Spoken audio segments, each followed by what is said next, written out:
আপনি কি গোপালগঞ্জে গেছিলেন? তো স্বাভাবিক জীবনযাত্রা ফিরে আনেন। আমি তো দেখলাম টিভি, অনেক টিভিতে বলতেছে স্বাভাবিক জীবনযাত্রা ফিরে আসছে। কারফিউ দিয়েছিলাম তো আগে, তো কারফিউ তো উঠে দিছে এই জন্য। তো এখনকার কথা কোন, সেই 144 ধারাটাও আবার আস্তে আস্তে উঠে নেওয়া হবে। হ্যাঁ, এখন আওয়ামী লীগের তরফ থেকে একটা হরতাল ডাকা হয়েছে। এখন হরতালটা হয়েছে কিনা এটা বলেন। 2টা গাড়ি হয়েছে, সত্যি কথা। আমরা তো এই নাশকতাটা হয়েছে। আমরা অন্যান্য হরতাল কল করার সময় এই ধরনের নাশকতা আরও বেশি হইতো, বাট ওর থেকে আমরা অনেকটা কমে আনতে পারছি কিনা এটা আপনারা দেখবেন।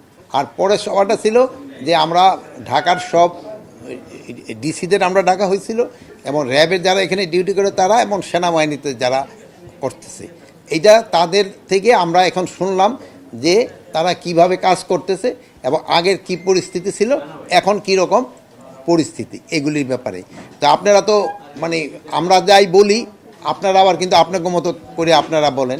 তো এদের থেকে যেই ফিডব্যাকটা পাওয়া গেল, তারা দায়িত্ব নেওয়ার পরে থেকে এরা এখন থেকে আইন শৃঙ্খলা পরিস্থিতি, এটা তারা বললেন যে আগের থেকে অনেক উন্নতি হয়েছে, অনেক উন্নতি হয়েছে।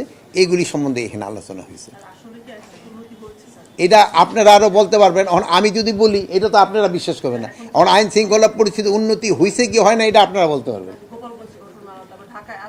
এইরকম ঘটনা, গোপালগঞ্জের ঘটনা যে ঘটছে, এটা আমি অস্বীকার করতেছি। তো গোপালগঞ্জের ঘটনাটা তো ঘটছে।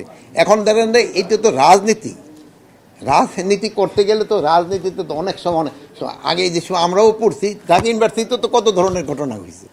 এখন ঘটনা হয়েছে, ঘটনার পরে ব্যবস্থা নেওয়া হচ্ছে কিনা এটা হলো আমাদের কথা। আমরা ব্যবস্থা তো নিতে পারছি না। হ্যাঁ, এখন আওয়ামী লীগের তরফ থেকে একটা হরতাল ডাকা হয়েছে। এখন হরতালটা হয়েছে কিনা এটা বলেন। 2টা গাড়ি হয়েছে, সত্যি কথা। আমরা তো এই নাশকতাটা হয়েছে। আমরা অন্যান্য হরতাল কল করার সময় এই ধরনের নাশকতা আরও বেশি হইতো, বাট ওর থেকে আমরা অনেকটা কমে আনতে পারছি কিনা এটা আপনারা দেখবেন। মৃত্যুর জন্য পুলিশ মামলা করবে কি না করবে এটা তো একটা কমিটি করা হয়েছে, তারা করবে। আর গোপালগঞ্জের ঘটনা তো আমরা বলছি আপনারা নিশ্চয়ই দেখছেন, মানে কি পরিস্থিতি তারা করছিল। এখন এটা তো আপনারা নিজেরই দেখছেন। শোনেন, এইটাই তো, যেমন ধরেন আপনি আমার এই প্রশ্নটা করলেন, ডেমোক্রেসিতে এইটা হলো সবচেয়ে সৌন্দর্য, যে আপনি আপনার মত প্রকাশ করতে পারতেছেন। হ্যাঁ, আমি আমার মত প্রকাশ করতে পারতেছি। এখন আমার ক্ষেত্রে একটা অনুরোধ থাকবে যে মত প্রকাশ করার সময় যেন কোনো অশালীন কোনো ভাষা ব্যবহার না করা হয়, এবং কোনো ধরনের আক্রমণাত্মক ব্যবহারটা না করা হয়। আর গণতন্ত্রে আরেকটা সৌন্দর্য হলো সত্যি কথাটা, ঘটনাটা বলা। মানে মিথ্যা বইলে তো আর গণতন্ত্র হবে না, সত্যি কথা প্রকাশ করে দেয়। গণতন্ত্রের সৌন্দর্য কিন্তু এইটা, যে আপনি আপনার মত প্রকাশ করবেন সত্যি কথাটা বলে, আপনি কাউকে আক্রমণ করবেন না, আপনার ভাষাটা শালীন ভাষা হবে। এইগুলির তো গণতন্ত্র। এই আইন শৃঙ্খলা বাহিনী সুষ্ঠু নির্বাচন করতে পারবে না কেন?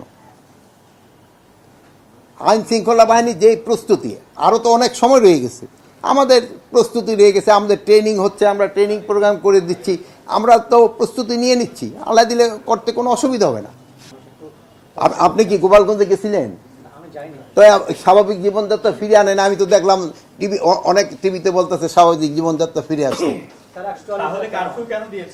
কারফিউ দিয়েছিলাম তো আগে, তো কারফিউ তো উঠে দিছে এই জন্য। তো এখনকার কথা কোন, সেই 144 ধারাটাও আবার আস্তে আস্তে উঠে নেওয়া হবে। এখন যে শোনেন, অন্যায় করলে সে গ্রেপ্তার হবে।